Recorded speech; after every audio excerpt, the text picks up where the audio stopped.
बिना लाग लपेट के, बिना किसी मायावी चक्र के देश और यूपी की 4 सबसे बड़ी खबरों को घेरने मैं राधिका राज लेकर आई हूं 4 का चक्रव्यूह।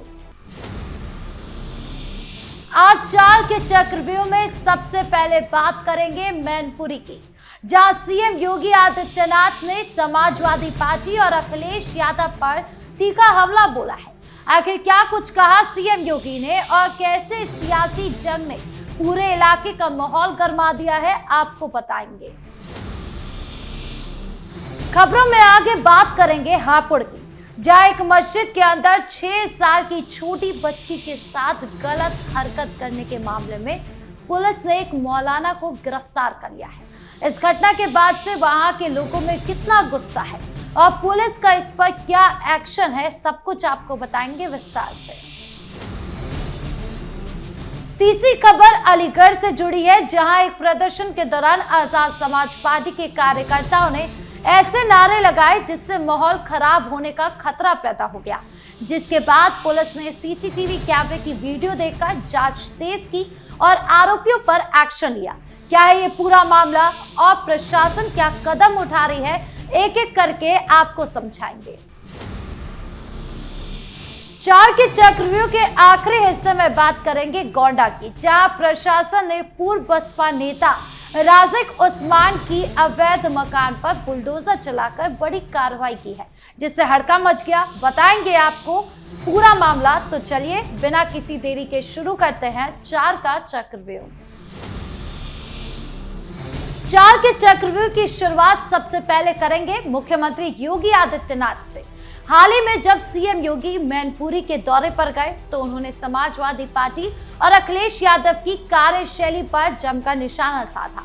मुख्यमंत्री ने बहुत साफ शब्दों में कहा कि पुरानी सरकारों के समय में अपराधियों और माफियाओं को बढ़ावा मिलता था और आम लोग बहुत परेशान रहते थे, लेकिन आज हमारी सरकार में कानून का राज है। उन्होंने कहा कि विपक्ष के पास जनता के विकास के लिए कोई काम नहीं बचा है, इसीलिए वो सिर्फ जाति और धर्म के नाम पर राजनीति करने में लगी हुई है।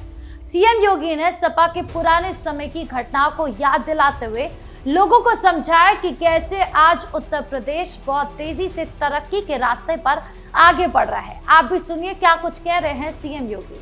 भारतीय जनता पार्टी ने जो कहा वो करके दिखा दिया। जिन्होंने उत्तर प्रदेश के अंदर हर जनपद में एक माफिया दिया था, संगठित अपराध का गढ़ यूपी को बना दिया था, यूपी के नौजवान के सामने पहचान का संकट खड़ा कर दिया था, यूपी के किसानों को आत्महत्या करने के लिए मजबूर किया था, यूपी के कारीगरों को बेरोजगार बनाया था और यूपी के अंदर अव्यवस्था, अराजकता, कर्फ्यू, दंगा, उपद्रव, इसकी पहचान यूपी के साथ जोड़ दी थी। आज यूपी का नौजवान, यूपी का किसान, यूपी का कारीगर, यूपी का नागरिक पहचान के उस संकट से उबर चुका है। दूसरी तरफ इस तरह के तीखे बयानों के बाद समाजवादी पार्टी की तरफ से भी पलटवार देखने को मिला। सपा के नेताओं का कहना है कि सरकार अपनी कमियों को छिपाने के लिए विपक्ष पर झूठे इल्जाम लगा रही है। कुल मिलाकर कहें तो मैनपुरी और पूरे उत्तर प्रदेश की राजनीति में इस समय जुबानी जंग शुरू हो चुकी है और आने वाले दिनों में ये टकराव और ज्यादा बढ़ने की पूरी उम्मीद है। अब बढ़ते हैं 4 के चक्रव्यूह की दूसरी बड़ी खबर की तरफ, जो उत्तर प्रदेश के हापुड़ जिले से सामने आ रही है। हापुड़ के एक स्थानीय इलाके में 6 साल की मासूम बच्ची के साथ हुई गंदी हरकत ने पूरे समाज को अंदर से झकझोर कर रख दिया। आरोपी कोई आम इंसान नहीं बल्कि एक मौलाना था, जो उस मस्जिद का इमाम यानी कि नमाज पढ़ाने वाला था। इस बात का पता चलते ही कि लोगों का गुस्सा और भी ज्यादा भड़क गया है। जिस धार्मिक जगह पर लोग इबादत करने जाते हैं, वहीं से जुड़े एक जिम्मेदार शख्स ने इस तरह का घिनौना पाप किया है। जैसी ये बात परिवार और पुलिस तक पहुंची, प्रशासन तुरंत एक्शन में आ गया। पुलिस ने बिना देर किए आरोपी मौलाना को धर दबोचा और उसे हिरासत में ले लिया। इस घटना के सामने आने के बाद से पूरे इलाके में तनाव का माहौल बन गया था, जिससे संभालने के लिए पुलिस को भारी संख्या में पुलिस को तैनात करना पड़ा ताकि कोई भी असामाजिक तत्व माहौल को खराब ना कर सके। पीड़ित परिवार और आसपास के गुस्से में आए लोगों की बस एक ही मांग है कि इस दरिंदे को ऐसी सख्त से सख्त सजा मिलनी चाहिए जो समाज के लिए एक मिसाल बन जाए।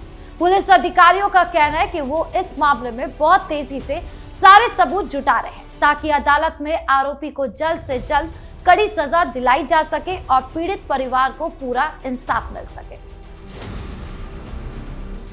बढ़ते 4 के चक्रव्यूह की तीसरी बड़ी खबर की तरफ, जो अलीगढ़ से सामने आ रही है। अलीगढ़ में पिछले कुछ दिन से आजाद समाज पार्टी का विरोध प्रदर्शन चल रहा था, जिसमें माहौल को बिगाड़ने वाली और बहुत आपत्तिजनक नारेबाजी की गई थी। इस पूरी घटना का वीडियो जब सोशल मीडिया पर सामने आया और तेजी से फैलने लगा तो पुलिस प्रशासन की नींद उड़ गई।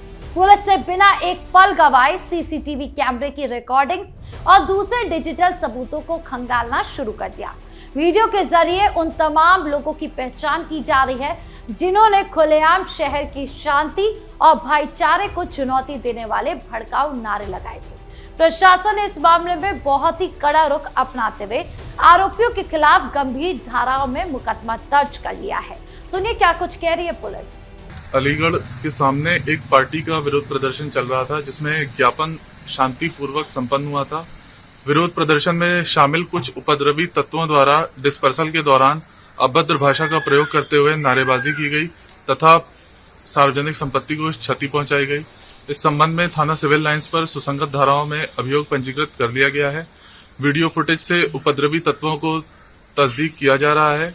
शीघ्र ही उनके विरुद्ध कठोर दंडात्मक कार्रवाई अमल में लाई जाएगी। प्रकरण में विवेचना प्रचलित है। पुलिस के बड़े अधिकारियों का साफ कहना है कि अलीगढ़ की अमन शांति से खिलवाड़ करने वाले किसी भी हुड़दंगी या फिर आरोपी को बख्शा नहीं जाएगा। प्रशासन लगातार शहर के लोगों से यह अपील कर रही है कि वो किसी भी तरह की अफवाह या बहकावे में बिल्कुल ना आए, क्योंकि कानून अपने हाथ में लेने वालों के खिलाफ पुलिस का डंडा बहुत सख्ती से चलने वाला है। 4 के चक्रव्यूह के आखिरी हिस्से में अब बात करेंगे गोंडा से सामने आए एक बहुत बड़े और तगड़े प्रशासनिक एक्शन की। गोंडा जिले में प्रशासन ने बहुजन समाज पार्टी के एक पूर्व नेता राजिक उस्मान के खिलाफ बहुत बड़ी कार्रवाई करते हुए उनके अवैध संपत्ति पर बुलडोजर चलवा दिया। जांच में ये बात खुलकर सामने आ रही थी कि इस पूर्व नेता ने तालाब जैसी सार्वजनिक और सरकारी जमीन पर अवैध रूप से कब्जा करके निर्माण कर रखा था। सरकार की नीति इस मामले में एकदम दूध का दूध और पानी की पानी जैसी साफ थी। चाहे कोई भी आम इंसान हो या फिर कोई बड़ा रसूखदार क्यों ना हो, अगर किसी ने भी सरकारी जमीन पर अवैध कब्जा कर रखा है तो उसे बख्शा नहीं जाएगा। चाहे कितने भी बड़े लोग क्यों ना हो, उन सब पर बुलडोजर की कार्रवाई तो चलेगी ही। इस बड़ी कार्रवाई के दौरान मौके पर भारी पुलिस बल और प्रशासन के आला अधिकारी मौजूद थे, ताकि अगर कोई विरोध या फिर कोई हंगामा करने की कोशिश करे तो उस पर एक्शन लिया जाए और सख्ती से उस पर निपटा जा सके। अधिकारियों का कहना है कि काफी समय से इस अवैध कब्जे की शिकायतें मिल रही थी और पूरी जांच पड़ताल करने के बाद ये बुलडोजर एक्शन लिया गया।